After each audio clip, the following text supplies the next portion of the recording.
महासमुद्रो पठवी पब्बतो अनिलोऽपि च उपमाय न युज्यन्ते सत्तु वरमुत्तिया सत्तु वरमुत्तिया। महाकारुणिक भगवान तथागत बुद्ध बोधिसत्व भारत रत्न बाबा साहब भीमराव आंबेडकर, पूज्य भिक्षु संघ तथा हमारे पूज्य भदन पैया बोधि, उनके चरणों में सादर प्रणाम तथा श्रद्धावान उपासक उपासिकाओं को मंगल बोधि बनते की ओर से बहुत बहुत मंगल मैत्री। तो एक बार ऐसा हुआ कि एक व्यक्ति ने मुझे पूछा था कि जो भगवान तथागत है, बुद्ध है, उन्होंने मध्यम मार्ग कहा है, तो जब भी हम रोड पर चलते हैं तो मध्य में तो नहीं चलेंगे, हम साइड में चलते हैं। अगर हम मध्य में चलने की चेष्टा की तो संभावना है कि हमारा अकस्मात हो सकता है और हमारी मृत्यु भी हो सकती है। तो हमेशा हमें तो साइड में चलना चाहिए, हमें मध्य में तो नहीं चलना चाहिए। इस तरह की आर्ग्यूमेंट, इस तरह का तर्क वो इंसान ने रजू किया।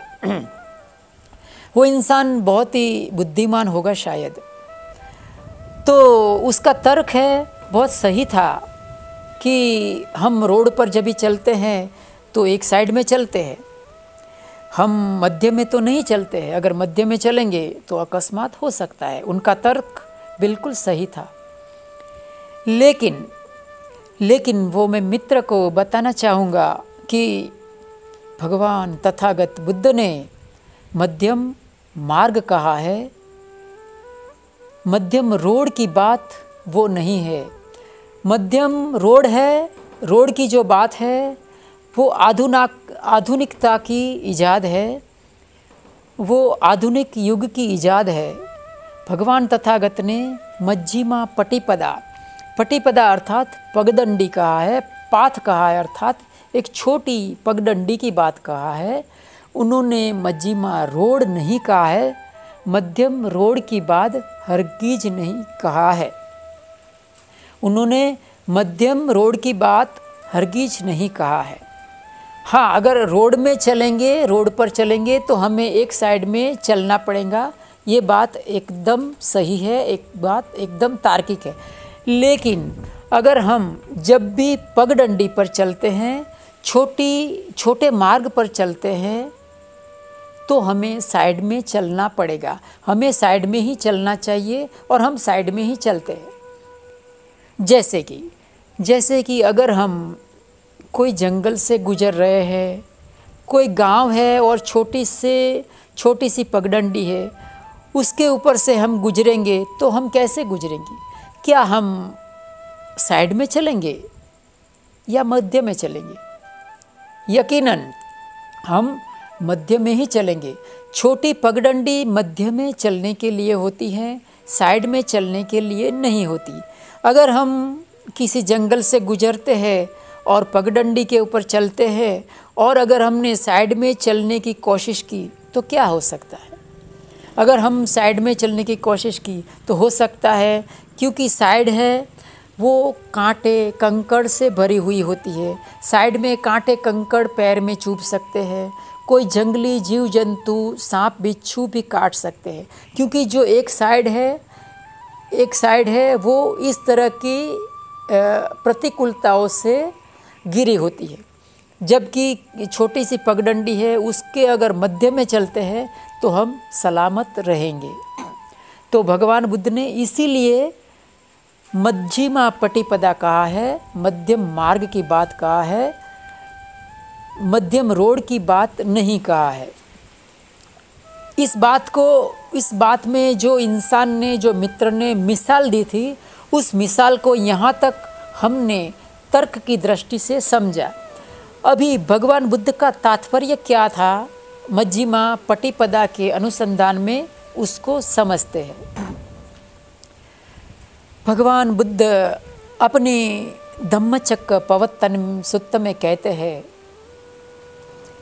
कि उभो अन्ते अनुपगम मज्जिमा पटिपदा, उभो अन्ते अनुपगम मज्जिमा पटिपदा तथागतेन अभिसंबुद्धा।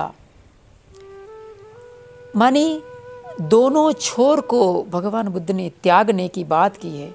उभो अन्ते अनुपगम मानी दोनों छोर को त्याग कर हमें मध्यम मार्ग में चलना चाहिए। द्वे में भिक्खवे अंता पब्बजीतेन न सेवितब्बो कतमा द्वे, कौन सा दो अंत है जिसको त्याग कर जिसकी सेवना भिक्षुओं को नहीं करना चाहिए। द्वे में भिक्खवे अंता पब्बजीतेन न सेवितब्बा, कतमा द्वे, कौन से दो है। द्वे में भिक्खवे अंता पब्बजीतेन न सेवितब्बो कतमा दे, यो चायम कामेषु कामसी खल्लिकानु योगो दुखो अनर्यो अनत्थ सहितो।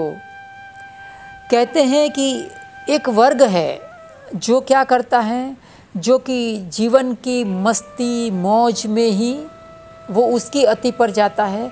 दूसरा एक वर्ग है वो जीवन की जो सामान्य जीवन का जो सामान्य प्रसन्नता है, जो सामान्य खुशी है, उनको भी छोड़ देता है और दुख और काया क्लेश के अंदर घुस जाता है और काया क्लेश को करने का समर्थन करता है।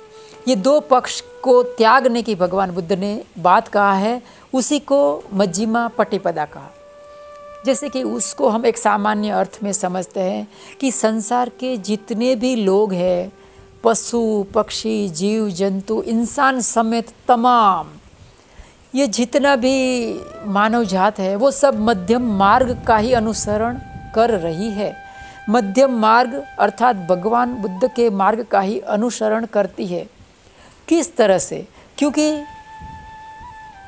हम ऐसा तो नहीं करते हैं कि जैसे कि मैंने खाना खाया और मुझे भूख है तो मैं 2-3 दिन का एक साथ खाना खा लूँ, ऐसा तो हम नहीं करते हैं। तो हम क्या करते हैं, जितनी भूख है उतना खाना खाते हैं। हमें ठंडी लगती है तो जितना हमें स्वेटर पहनना चाहिए, जितना गर्म वस्त्र पहनना चाहिए उतना ही हम पहनते हैं। हम 2-4-5 ब्लैंकेट लेकर बैठ जाएंगे तो क्या होगा। ये बात बहुत सामान्य है।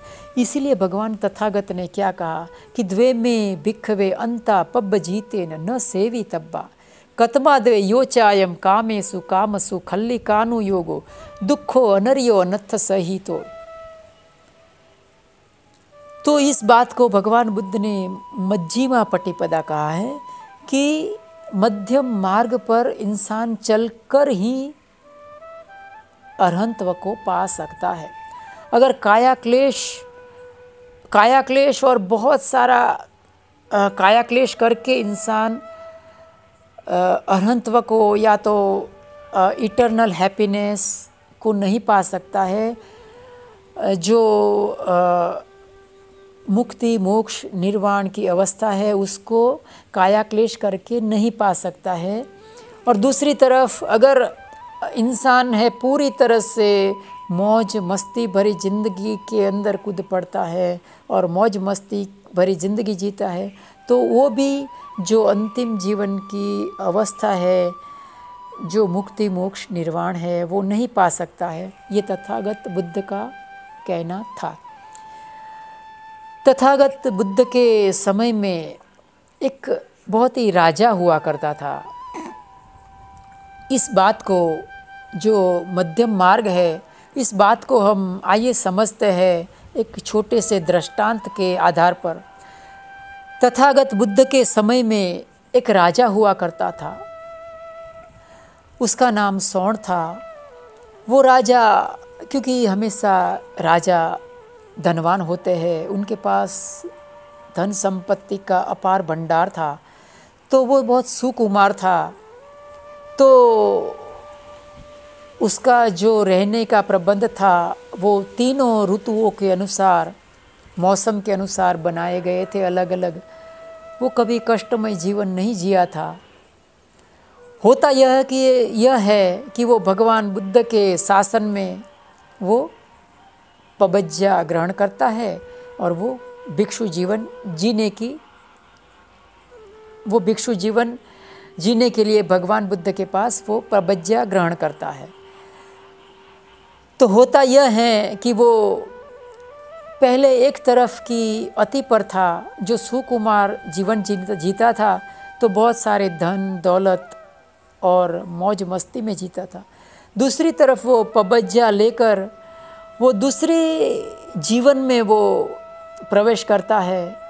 तो वो ऐसा करता है कुछ कि बहुत ही काया क्लेश करता है। खुले पैर चल के उसका जो पैर में छाले पड़ जाते हैं, पैर में कांटे चुभ के बहुत ही जख्म हो जाते हैं।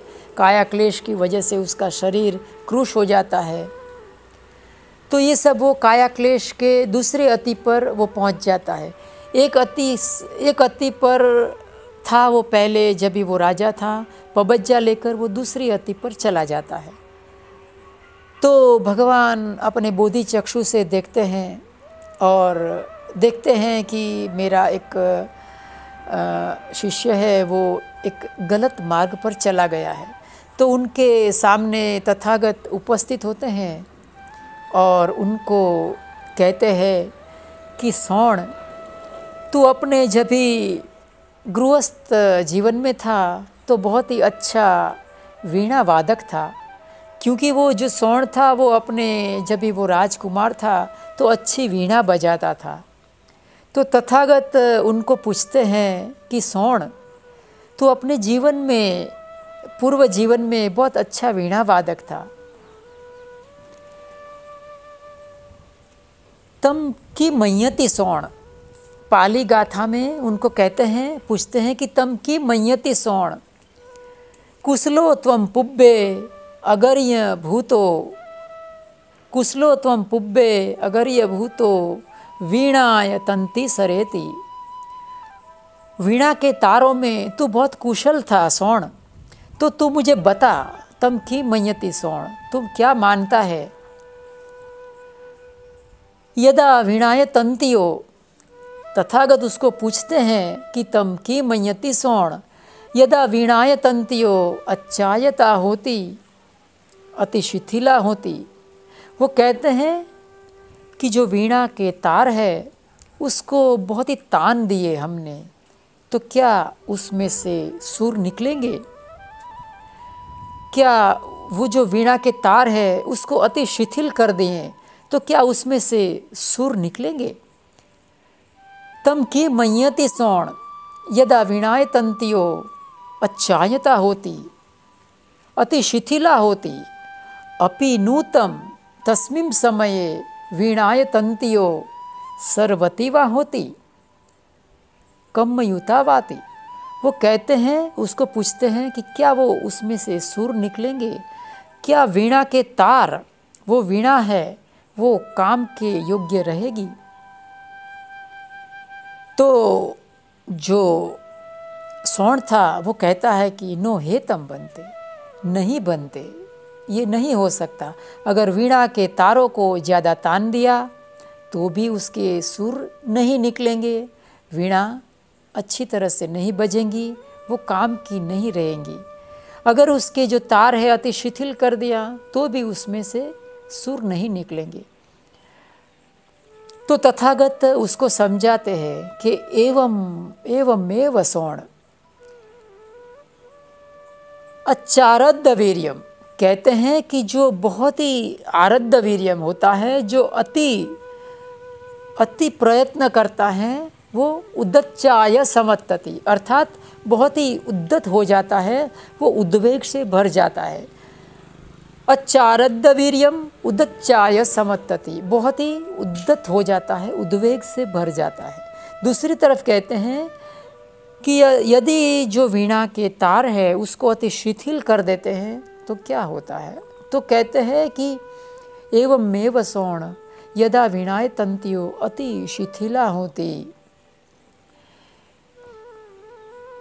अति शिथिला होती, अति शिथिलारद्ध वीर्यम कोसज्जाय समत्तति, अर्थात वो आलस और प्रमाद से व्यक्ति भर जाता है, जो अति शिथिल होता है।